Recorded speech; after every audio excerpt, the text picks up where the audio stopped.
カトン強化球の術。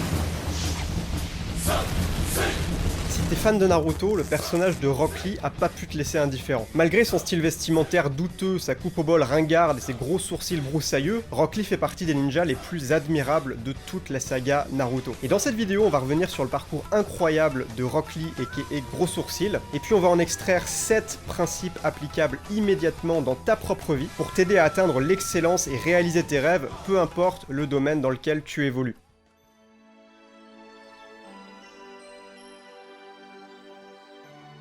Dans l'univers de Naruto, Rock Lee est un jeune ninja fougueux et débordant d'énergie, originaire du village de Konoha. Il est âgé d'1 an de plus que Naruto et fait partie de l'équipe 3 dirigée par Gai Maito, aux côtés de Neji et Tenten. Dès son enfance, son rêve est clair, devenir un shinobi respectable. Sauf que le destin en avait décidé autrement. Dès son entrée à l'académie, ce qu'on pourrait comparer à l'école primaire des ninjas, le jeune Lee s'avère incapable de malaxer son chakra, l'essence indispensable pour utiliser le ninjutsu. En d'autres termes, il lui est impossible d'apprendre les techniques de combat ninja, même les plus basiques. Ses camarades se moquent de lui et le rabaissent en permanence. Même ses profs le mettent à l'écart et le pauvre Lee en souffre énormément. Et malgré ce handicap et toutes les moqueries proférées à son égard, Lee reste déterminé à prouver au monde qu'il est capable de devenir un shinobi d'exception.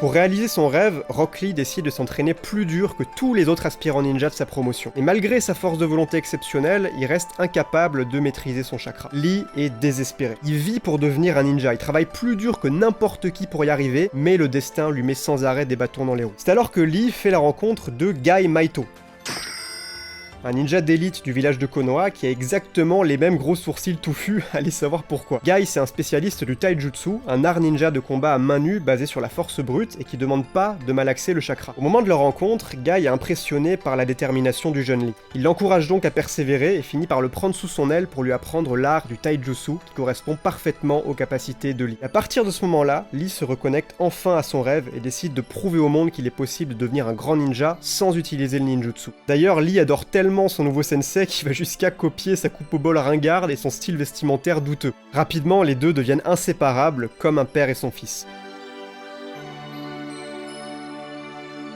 Quelques années plus tard, Rock Lee devient le premier shinobi à passer l'examen de l'Académie Ninja en utilisant seulement le taijutsu. Il intègre ensuite l'équipe 3, menée par son sensei Gai, avec comme coéquipiers Tenten et Neji. Pour comprendre la suite, il faut qu'on parle rapidement de Neji Hyuga. Contrairement à Lee, que tout le monde considérait comme un raté, Neji est ce qu'on appelle un génie. Il est né au sein de la famille Hyuga, l'une des plus puissantes du village de Konoha. Mais surtout, il a hérité génétiquement d'une capacité surpuissante propre aux membres de son clan, le Byakugan. Alors pour la faire rapide, le Byakugan offre à Neji une vision 360 degrés et lui permet aussi de visualiser les canaux de chakra dans le corps de son adversaire pour y porter des attaques dévastatrices. Lee admire le talent de Neji, mais Neji considère Lee comme un naïf qui s'imagine à tort que le travail acharné peut battre le talent naturel. En effet, pour Neji, le destin d'un shinobi est scellé dès la naissance. Un raté restera toujours un raté et il est stupide d'essayer de lutter contre cette réalité. Ce qui a bien sûr tendance à mettre Lee hors de lui et qui lui donne envie de s'entraîner encore plus dur pour pouvoir un jour battre son rival et lui prouver qu'il a eu tort.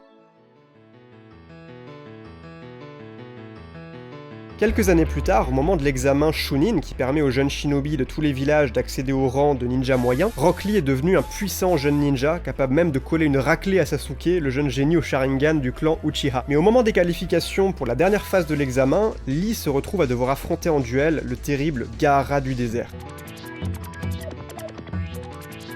Comme Naruto, Gaara referme en lui un démon, le Shukaku, qui lui donne la capacité de contrôler le sable pour lancer des attaques mortelles. Pour te donner une idée de la puissance du Lascar, aucun des adversaires de Gaara n'a jamais réussi à lui porter le moindre coup. Le problème, c'est que Gaara n'arrive pas à contrôler le démon enfermé en lui. C'est donc un ninja sanglant qui vit que pour une raison, tuer les autres afin de se sentir en vie. Dès l'annonce du combat par l'arbitre, Gaara a la ferme intention d'exterminer Lee sans aucune pitié. Mais ce dernier compte pas se laisser faire et va lui donner du sacré fil à retordre. Le match débute, Gaara se protège avec son armure de sable, mais à la surprise générale, Lee le surprend par sa vitesse et parvient à le rouer de coups. C'est la toute première fois que quelqu'un réussit à toucher Gaara, ce qui témoigne de la puissance que Lee a développée grâce à son entraînement acharné. Mais en plein cœur du combat, Lee finit par se retrouver en mauvaise posture et n'a plus d'autre choix que d'avoir recours à une technique interdite que lui a enseigné son sensei Gai, l'ouverture des portes célestes. Alors je vais pas développer sur le principe, mais Lee réussit à ouvrir 5 des 8 portes célestes, ce qui lui permet de libérer une quantité colossale de chakra et d'acquérir acquérir une force herculéenne. Sauf que malheureusement, cette technique est à double tranchant, parce qu'elle inflige aussi de sérieux dégâts au corps de son utilisateur. Lee s'élance donc vers Gaara, l'envoie dans les airs, réussit à l'immobiliser, puis lui inflige une attaque surpuissante, la face cachée du Lotus. Pour la première fois de sa vie, Gaara se retrouve sacrément mal en point. Mais au moment de l'impact avec le sol, Gaara réussit à amortir le choc avec sa gourde de sable, ce qui lui permet de survivre à l'offensive dévastatrice de Lee. Immédiatement, Gaara contre-attaque, cette fois-ci bien décidé à tuer Lee avec son attaque mortelle, le tombeau du désert. Après avoir ouvert 5 portes célestes, Lee est au bout de ses forces et n'arrive même plus à tenir debout. Gaara finit donc par l'attraper avec son sable et lui broie violemment le bras et la jambe. Voyant que Lee est sur le point de se faire trucider, Guy finit par intervenir et s'interpose pour sauver la vie de son élève, ce qui met fin au combat.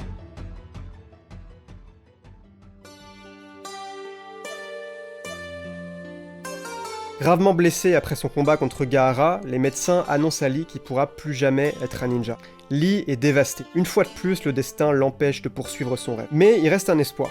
Tsunade, qui vient d'être choisie pour devenir la nouvelle Hokage, est une experte du ninjutsu médical et pourrait bien être capable de soigner les blessures de Lee. Alors dès l'arrivée de Tsunade au village, Guy s'empresse de l'emmener examiner Lee dans l'espoir qu'elle puisse guérir son disciple préféré. Et après avoir sondé les blessures de Lee, Tsunade lui annonce d'un ton grave qu'il ferait mieux de renoncer à suivre la voie du ninja. En effet, suite à son combat contre Gaara, des fragments d'eau sont venus se loger à l'intérieur de sa colonne vertébrale. Tsunade peut tenter une opération, mais qui n'aura que 50% de chance de réussir. Et en cas d'échec, ce sera la mort. Lee est au fond du gouffre, incapable de prendre une décision. Mais Guy connaît bien son élève, il sait que si ce dernier renonce à son rêve, alors il mènera une vie de souffrance et de frustration. Alors le sensei réussit à remotiver son disciple et à le convaincre de tenter l'opération, qui se solde heureusement par un succès grâce aux compétences médicales hors normes de Tsunade. Lee est de nouveau libre de poursuivre son rêve, et il réussira à prouver au monde qu'il est devenu un grand ninja, notamment en menant un combat admirable contre Kimimaro, un ninja surpuissant encore plus balèze que Gaara. Voyons maintenant les 7 clés qu'on peut tirer de l'incroyable parcours de Rock Lee. Mais juste avant ça, il y a quelqu'un qui a un message à te faire passer.